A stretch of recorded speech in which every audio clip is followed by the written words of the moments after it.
History remembers the year of 2009 very well. Barack Obama became the first African-American president of the United States of America. The king of pop died. Bitcoin is launched and Air France Flight 447 crashes in the Atlantic. But on a warm summer's evening that year, in the leafy Johannesburg suburb of Northgate, something happened that changed Africa's sporting landscape forever. EFC entered the lives of African fight fans and immediately dominated a dormant combat sports industry, displaying the continent's best athletic talent with high production values, peerless event management, and a non-stop supply of the greatest fights in the Southern Hemisphere.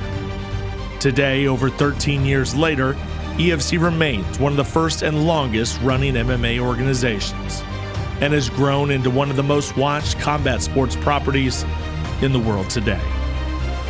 I was a journalist in 2009 and found myself walking into this packed dome amphitheater, and there was a cage and seating with bars and shops, like a mini market with sponsors and activations. It was unlike anything I've ever seen before. I mean, I'd covered combat sports in the UK and in South Africa before EFC 1, but this was immediately on a whole other level. And the great thing about EFC 1, if you think about it, was actually Chris Bright's victory. There was something like 10 knockouts or TKOs on that card, but everyone was excited for the main event, which was Chris against Gabe Casillas. Here we go, Chris Bright, he's got a record of 23 wins, 3 losses. He fights out of PE submission fighting, he's a PE boy, and he's self-taught. Gabe Casillas, all the way from Las Vegas, fights out of One Fighting Systems. His record 12-9. Our ref again for the evening is Attila. He himself a very good fighter, Greco-Roman wrestler. And they tap gloves, controlling the hands. You can see there Chris Bright also controlling the hands nicely, avoiding the pounding. Onto a full mount immediately. Chris does this. I don't know how he does it. He goes from guard to mount in one easy step. There we go, taking the back. Oh no, and he moves all the way around. He's got his arm. Gabe Casillas obviously fooled by the fact that he was trying to take his back. And he creates it and he taps. Chris submitted Gabe by armbar in the very first round. And a large portion of the crowd were like, what happened? What did he do? How did he do that? And immediately, there was an early indication of what MMA really is and how totally different it is to anything that has ever come before. I mean, for over a decade before the UFC became publicly available to watch in sub-Saharan Africa, the EFC was the epitome of the sport to millions of people. This promotion did the hard yards in a hard market for years before any other major promotion took this continent into any kind of consideration. If you asked people here about MMA, they would just ask if you mean the EFC. That's how synonymous it was. Competing at EFC 1 were fighters who became the early champions of MMA in Africa. Vessels, Bagatine, Nell, McClellan.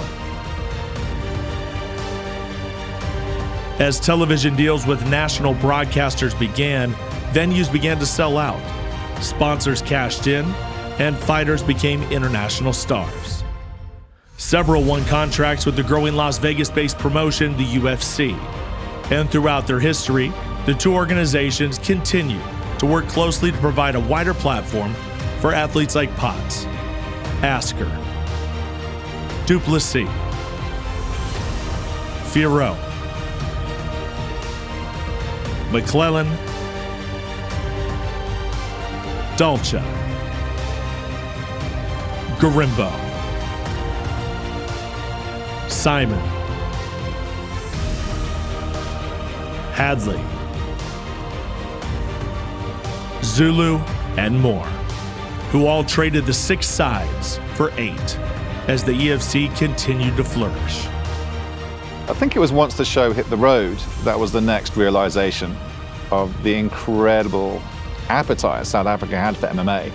Durban sold out, Cape Town sold out, Pretoria sold out, Sun City sold out. It became an event for sports and movie stars, talk show hosts and pop stars, and a young fan base that grew up with the EFC became the next generation of fighters as the sport transformed faster.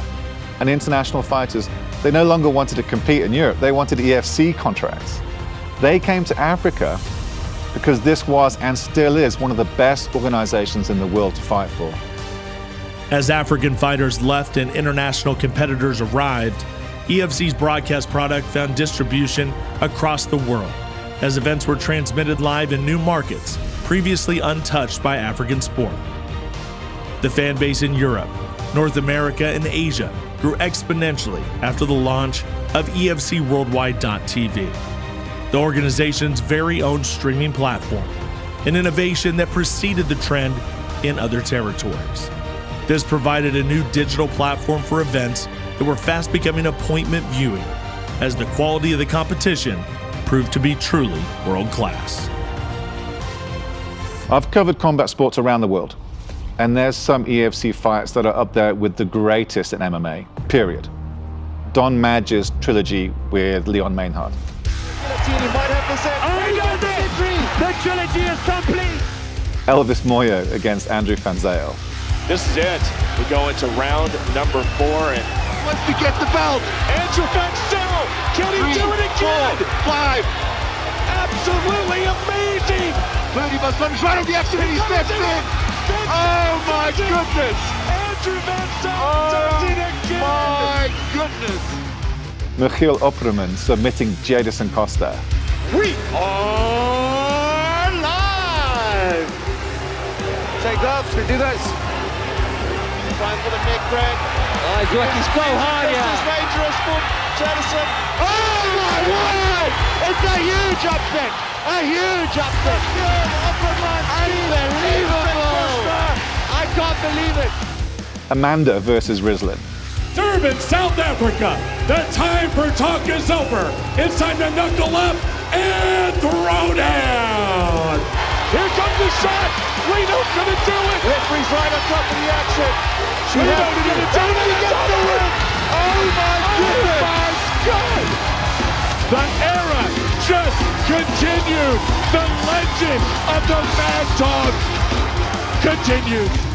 Chef, finishing champion in Cape Town. Whoa, watch out! Watch out, he knocks the lantern out. He's gonna pass out, Dirk. He's gonna pass out. And he takes It's out over. Norman Vessels.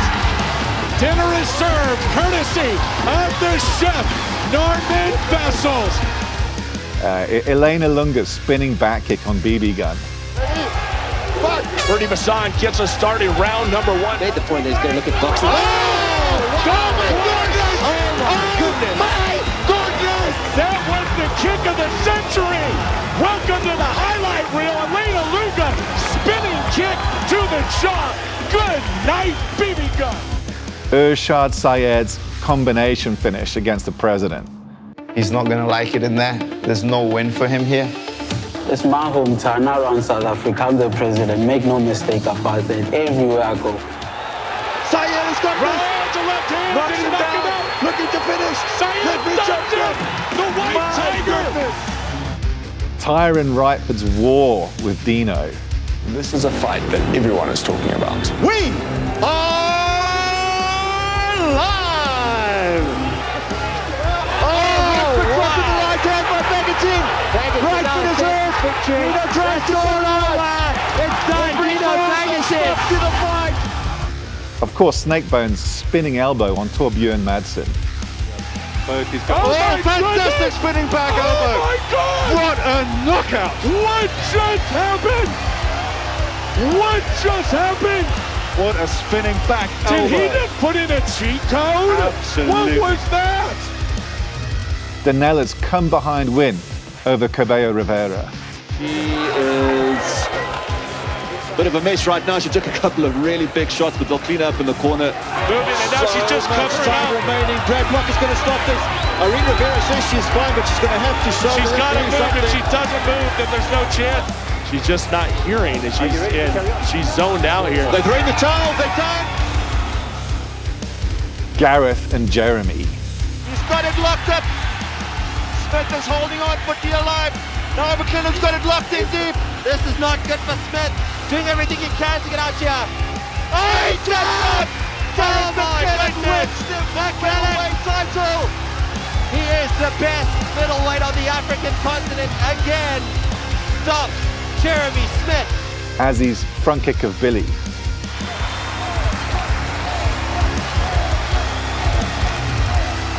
Like you just got that feeling like it's a powder. Oh, what an incredible kick! Oh my word, Billy goes out! Oh my Lord! What a kick to the face! They're going to be watching this one in Timbuktu all over the world. This is going viral. Let's take a look. Straight off the middle. I really could go on and on. There's never been anything like it in African sport. It's a total phenomenon. As the EFC grew, so did its achievements. The first MMA promotion in the world to sign up to the WADA Code of Conduct, making the EFC the cleanest sports league in the world, and something now that is standard procedure everywhere else, but pioneered by EFC.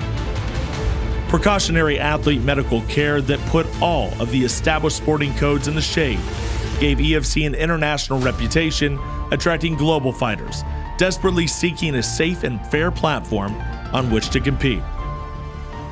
As the live events continued to sell out across the country, the technical excellence of production crews won a variety of industry awards from top broadcasters, which inspired the EFC to design and construct its very own broadcast facility. The EFC Performance Institute raised the bar, as it was unlike any facility on the continent. I remember coming in and training on the pads with Iga Gabesa and then rolling on the mats with Zulu Boy. Fighters would come in to train alongside members of the public on the best available equipment. And then 2 seasons of the reality show, The Fighter, happened. And it became evident that as a broadcast center of operations, the PI was the best place to host events. And it was almost prescient, almost foretold, because, well, then COVID. As the pandemic spread across the world in 2020, sports organizations ground to a halt. But although the financial strain in the business was unprecedented, the support for EFC continued to remain solid and was evident in May the following year when government regulations permitted limited capacity competition at EFC 85. From then on, with the commitment of dedicated athletes and a huge support base, the organization was built back up, month after month, stronger than ever before, putting out incredible fights time after time until something truly remarkable. I noticed late last year that one of the fight highlights had received over 40 million views on Facebook. And I was scratching my head because it's more than any other sport in Africa, more than any other MMA organization in the world, more than the UFC, more than football or rugby or cricket, more than anyone. And if you look at the data Facebook provides, it's all completely organic. These are fight fans watching EFC on their devices instead of just conventional television and streaming. And the last time I looked, that video now has 280 million views. It's mind-blowing, revolutionary. EFC is leading a new wave of marketing and content distribution that so many other established old school codes of sport are really struggling to keep up with. But EFC didn't stop innovating there. In another world first, the company floated a limited shareholding option that allowed fighters to own the company.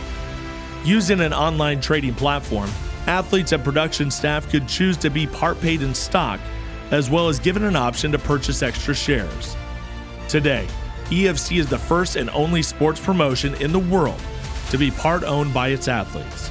An innovation that empowers its athletes to fight for something more than glory, for more than titles and purses, but for a real stake in the business and to collectively be invested in its future. That's not the only way in which fighters feel that this is their home, not even remotely. Apart from the world-class medical care and the invested pay structures, competing athletes know they have a path to unlimited potential.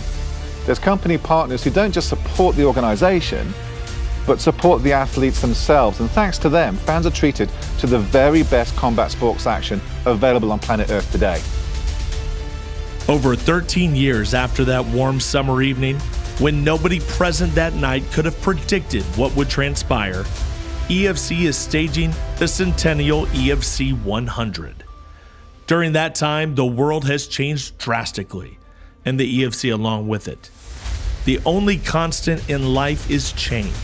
And as the leading combat sports organization on the continent, the EFC will continue to evolve, to adapt, to innovate, and entertain. And on the 1st of December, we'll do what it's always done, to knuckle up and throw down. Nicholas Hwende is just a phenomenon. He came out of nowhere and just lit up the entire organization with pure star power. Every time he turns up to fight, the crowd goes quiet because they expect something spectacular, and he delivers, and then some. People keep waiting for him to slip up, but he never does. Every time he comes up against someone more experienced than him, he just handles them. He came in on debut against Themba Mkhize and finishes him beautifully. Certainly looks like Hwende has the better range, going down the body. Oh, nice body shot. This fight is over. Body shot, knockout. We have ourselves a new star here in the EFC. Then he comes in as a massive underdog against the Irish fighting sensation Takamandu and completely derails the hype train with a consummate and cool performance beyond his years. Looking like he's trying to tap. He's tapped it over. And he got it. Oh, baby, Nicholas Hwende just shut down the cat, put him to sleep. What a finish for Nicholas Hwende, who now moves to 2-0. Then he goes the distance again against a tough and determined Eduardo Barros. And then came his moment, which is the stuff of legend. Taking a late-minute replacement slot for an injured Nkazimula Zulu, he faces the highly respected Brazilian Gian Souza, only for the bantamweight belt to be vacated after their weigh-in, which immediately came up for grabs with less than 24-hour notice. Hwende seized the opportunity and put Souza away in the third with punches and bunches to become the third Zimbabwean champion of the EFC. In the MMA game, you have to be prepared to risk everything and take your chances, and Hwende did that in spectacular fashion. But, and this is a big but, the man he replaced that night has not rested easily and will now be Hwende's toughest opponent to date for what is his first title defense. Nkazimula Zulu, the most feared striker in divisional history, who happens to have several spectacular submission victories after 17 fights, spanning a 9-year career in the promotion, is back to claim what he believes is rightfully his. A former flyweight and bantamweight champion, has fought all of the greats in the lower weight classes. Cedric Doyle. Desperately trying. Oh, there it is! Zulu boy gets the win! Charlie Ware. And he closes the gap immediately. Now landing a bunch of shots for you. Looks like he's out. Kazimula Zulu over. Kazimula Zulu is the inaugural EFC Africa Bantamweight champion. Fran Akonda. A couple of deep breaths of air. Shots here from Zulu. Oh, Zulu has landed a couple. Grunewald very lazy with the takedown. Big shot by Zulu. Zulu now in for the kill. And Kazimula Zulu boy Zulu. Craig Nino. The quickness of Zulu boy is on display here in our main event. Oh, Craig Nino's in trouble. Yeah, big uppercut. That Nino uppercut. does not know where he is. Zulu looking to finish. Can Zulu out. finish? Ladies and gentlemen, Zulu boy. Sylvester Chipfumbu. Throwing knees and elbows and punches one after the other. He's done. He has done. That's it. The fight is over. Zulu boy does it. You can't stop him. You can only hope to contain him. Zulu boy. Magno Alves. Zulu is landing. Zulu's gonna stop it. And Zulu does it again. Wow. That guy. Zulu boy. Gary Joshua. He's going on the guillotine. He's going to pull in. He's pulling down as hard as he can. He's tapping. Oh my word. What a fantastic submission. Fafa Duama. Got to pull tight. That's on. He's tapped this over. Beautiful submission from Triangle. Lovely piece of jiu-jitsu. Lutando Biko. He's got the neck now, and now he's pulling guard. Biko's trying to get out of it, and he's tapping. He got him. Zulu boy. Zulu boy just tapped out Lutando Biko. Ladies and gentlemen, combine an incredible hit list and highlight reel that is truly unmatched. And now, he wants his belt back and will stop at nothing, I mean nothing, to achieve it. It's a classic wily veteran versus the rising star with the ultimate prize on offer. And it is only the third ridiculously entertaining title fight on the night. What's incredible is that the interim lightweight title fight is also between two former teammates, Cole Henning and Chilumba Mkishi. Now, Henning was a stalwart at Brothers in Arms in Pretoria under coach Conrad Siabi before forging his own way and forming his own gym, Hitman Academy. Now, Cole is an incredibly exciting fighter, always looking to finish the fight. His most recent victory being the fastest finish in EFC history against Tumusang Madiba. This round brought to you by Dragon Energy, high performance energy drink. Henning already, oh, he's rocked him. Oh, it's all over, wow. 5 seconds, oh my word. Are you kidding me? He's so explosive. His debut knockout of Mario Ferreira. Cole Henning trying to end this fight early, landed some big elbows. Bobby Correctionidis calls it off. And they called it. His knockout of Rod Kenner.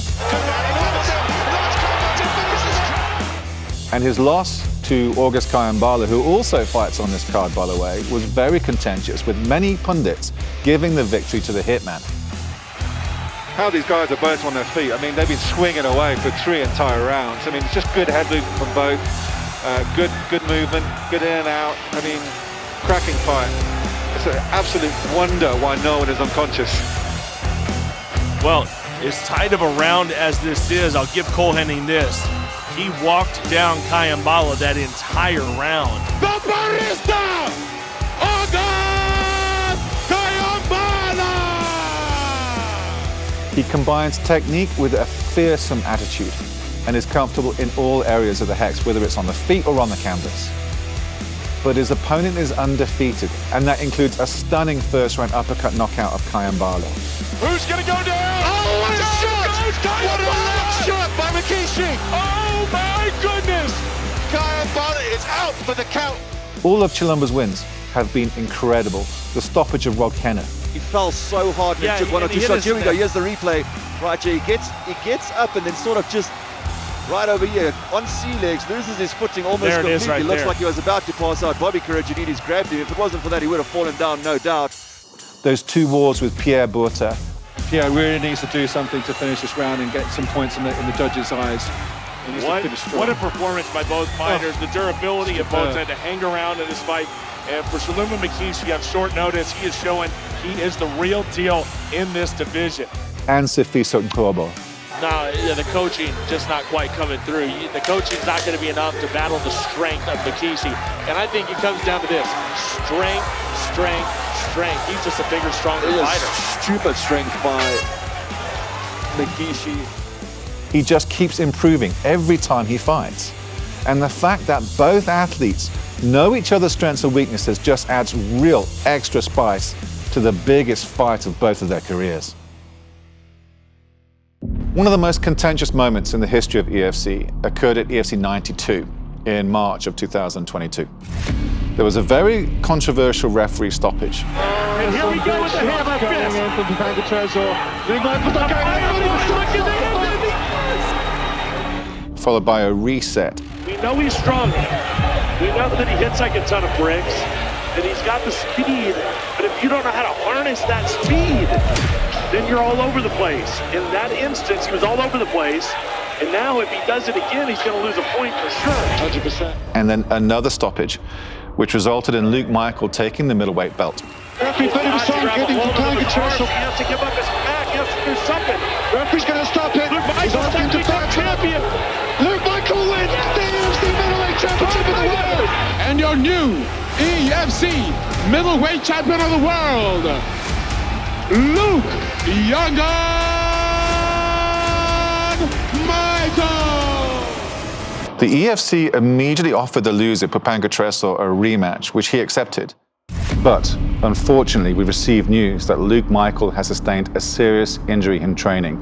He's torn his ACL ligament and was rushed to surgery. This is obviously devastating news for Luke Michael, and we're going to give him as much support as possible. But where does this leave this bout?